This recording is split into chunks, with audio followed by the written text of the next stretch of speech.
Don Matteo Santini, sono professore all'università dopo il 1999.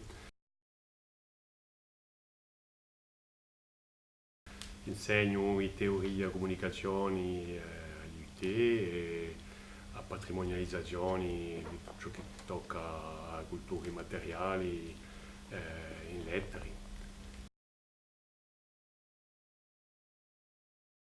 Tocca i raccontamenti, i voli, i leggende, la sua concepitura e la sua trasmissione. Da città abbiamo avuto la fortuna di sentire questi racconti miserati con dei show temporali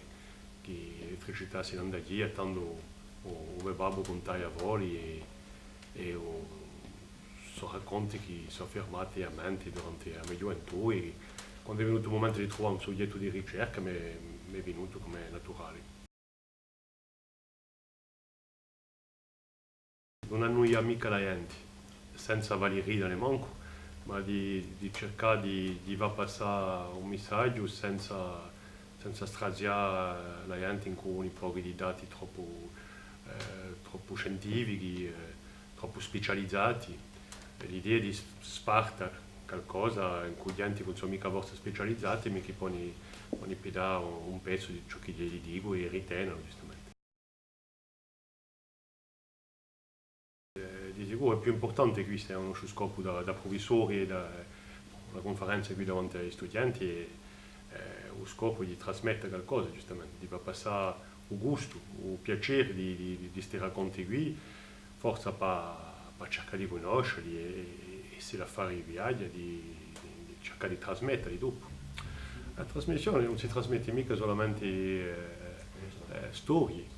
in storie giustamente ne abbiamo parlato in una conferenza, ci sono valori, ci sono maniere di concepire il mondo, ci sono credenze, ci sono come dire, ricordi di cittadina, ci sono tutto ciò che tocca una cultura collettiva, una cultura spartuta, una cultura giustamente che devi campare,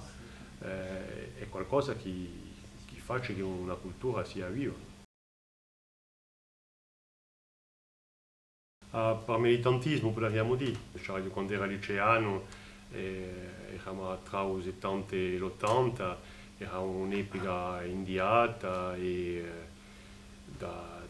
giovanotto che era, con amici che erano via, anche con famiglia, mia sorella, eravamo convinti che eravamo in traccia di perdere qualcosa, di perdere la nostra identità, di perdere la nostra lingua e tanto siamo tutti in come dire,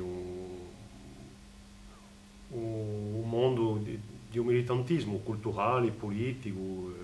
sociale. L'idea era di essere andati tutti i terreni possibili per cercare di ritrovare o di salvare o di creare una Corsica per noi, perché eravamo giovani e da trasmettere di noi un giorno, sicuro. I miei racconti sono corti. Mi piace di esprimermi in corso, a me tesi l'ho scritta in corso, perché mi pare che di lavorare in questa materia qui, cambiando di lingua, riflettendo con una lingua per trattare di simbolica e di questi messaggi simbolici in un'altra lingua,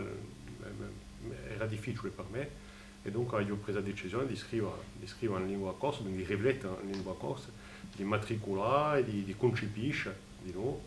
e di trovare parola concettuale che va in cui la nostra lingua, in cui la nostra cultura. È un lavoro, non un lavoro, ma